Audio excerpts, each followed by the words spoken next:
నిరాడంబరికి నిలువెత్తు అవమానం. గుమ్మడి నరసయ్యను అవమానించిన రేవంత్ గంటల తరబడి వెయిట్ చేసిన నో అపాయింట్మెంట్. ఇంటికి వెళ్ళినా సెక్రటరియట్కు వెళ్ళినా దొరకని సీఎం. కుదరదని చెప్పి పంపేస్తున్న సిబ్బంది. రైతు సమస్యలపై వినతి పత్రం ఇవ్వడానికి వెళ్ళిన మాజీ ఎమ్మెల్యే. రేవంత్ ముఖ్యమంత్రి అయినప్పటి నుంచి ప్రయత్నిస్తున్నా 5 సార్లు ఎమ్మెల్యే అయినా నాకే సీఎం దొరకకపోతే ఎలా?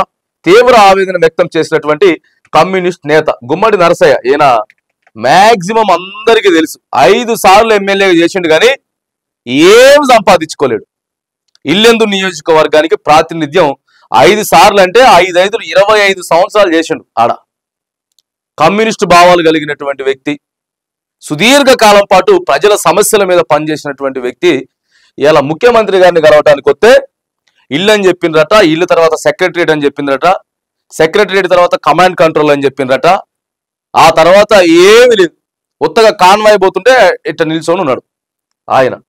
గతంలో గద్దరు కేసీఆర్ని కలవడానికి వస్తే గద్దర్కి ఆ రోజు అపాయింట్మెంట్ దొరకలేదు. అపాయింట్మెంట్ తీసుకోకపోతే అసలు అది మామూలుగా హల్చల్ చేయలేరు. ఇక గద్దర్కే మీరు అపాయింట్మెంట్ ఇవ్వరా? సరే, గద్దర్ అంటే ఎమ్మెల్యే కాదు, ఎంపీ కాదు, ఆయన ఒక ప్రజా గాయకుడు, ప్రజల సమస్యల మీద పాటలు పాడేటటువంటి గద్దర్కి ఆ రోజు అపాయింట్మెంట్ ఇవ్వకపోతే పెద్ద హల్చల్ చేసేసిర్రు. ఇంకా ఏమున్నది, సామాన్యుడు కూడా వచ్చి అట్లనే కలవచ్చు, ఇక రోజు కలవచ్చు. ప్రగతి భవన్కి వచ్చి అదే మేము ప్రజాభవన్గా మారుస్తున్నాం ప్రగతి భవన్ని, ఎప్పుడంటే అప్పుడు ఎప్పుడైనా రావచ్చు. మరి మాజీ ఎమ్మెల్యే 5 సార్లు పనిచేసిండు కదా, మరి ఆయనకే లేకపోతే ఎట్లా? నిన్న తీవ్ర అవమానం జరిగింది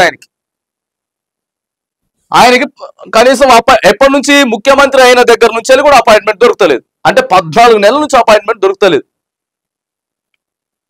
గుమ్మడి నరసయ్య 5 సార్లు ఎమ్మెల్యే, అత్యంత నిరాడంబరుడు, పేరున్న నాయకుడు, అసెంబ్లీకి కూడా ఆర్టీసీ బస్సులోనే వెళ్ళిన కమ్యూనిస్టు నేత, పేదలు బడుగులు ఆదివాసీ జనం పక్షాన కొట్లాడిన ఎర్ర జెండా యోధుడు. అంతటి నేతను రేవంత్ సర్కార్ ఘోరంగా అవమానించింది. ఏళ్లుగా ప్రజా ఉద్యమంలో ఉన్న పెద్ద ఆయన్ను సెక్రటరీలోకి అడుగు పెట్టకుండా అడ్డుకుంది. కమ్యూనిస్టులతో కలిసి ఎన్నికలకు వెళ్లిన కాంగ్రెస్ ఇప్పుడు ఆ పార్టీ నాయకులనే అవమానించడం తీవ్ర చర్చనీయాంశంగా మారింది. చూడండి, ఇది కథ. ఆయనకి కనీసం పర్మిషన్ కూడా లేదు. లేకపోతే మరి ఆయన వయసుకి గౌరవం ఇచ్చో లేకపోతే ఏదో ఇచ్చి పిలిచి మాట్లాడి ఒక 5 నిమిషాలు 10 నిమిషాలు ఆయన దగ్గర ఓ దరఖాస్తు తీసుకొని ఆయన ఓ దరఖాస్తు పట్టుకొని వస్తాడు.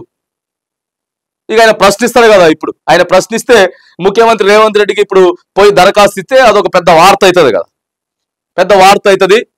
రైతు సమస్యల మీద రైతు భరోసా చక్కగా వస్తలేదు, రుణమాఫీ కూడా అనేక మందికి కాలేదు, ఇవన్నీ రాసుకొని వచ్చింటాడు ఆయన. మరి మీరు బోనస్ ఇస్తామని చెప్పిండ్రు, ఆ తర్వాత ఆడ మార్కెట్ యార్డ్లలో పంట చక్కగా కొంటలేరు, కొన్నా కూడా దళారులంతా ఆగమాగం చేస్తానని చెప్పి దరఖాస్తు రాసుకొని వస్తారు కదా. కమ్యూనిస్ట్ నేతలు మీతోటే కలిసి పనిచేసింది. కాంగ్రెస్ పార్టీకి ఓటేయండి అని చెప్పి 119 నియోజకవర్గాలలో తిరిగిరు కదా కమ్యూనిస్టులంతా. ఇలా మీరు గెలవడానికి కీలక కారణం కదా వాళ్ళకు కూడా అపాయింట్మెంట్ దొరకకపోతే ఎట్లా? అందులో ఇలాంటి నాయకుడు ఇక 100 కోట్లు అవినీతి చేసి అక్రమాలు చేసిన వాళ్ళకి మాత్రానికి మంచిగా ఆడ గ్రీన్ కార్పెట్ వేసి అవసరమైతే వీళ్ళే పోతారు. పార్టీ మారిన వాళ్ళ దగ్గర వీళ్ళ దగ్గరకు వచ్చిరా పార్టీ మారిన వాళ్ళంతా?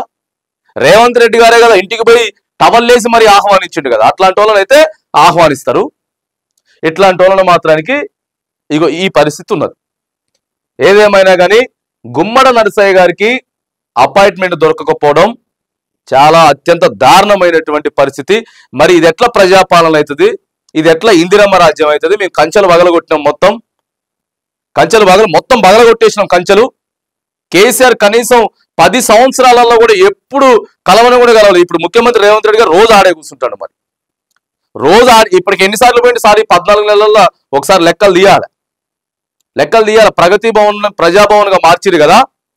శుక్రవారం మంగళవారం దరఖాస్తులు తీసుకోవడానికి వస్తున్నారు కదా. ప్రజలకి ముఖ్యమంత్రి గారు ఎన్నిసార్లు అందుబాటులో ఉన్నారో ఒకసారి లెక్క తీయండి. లెక్క తీస్తే అప్పుడు మీకు తేడా కనిపిస్తుంది.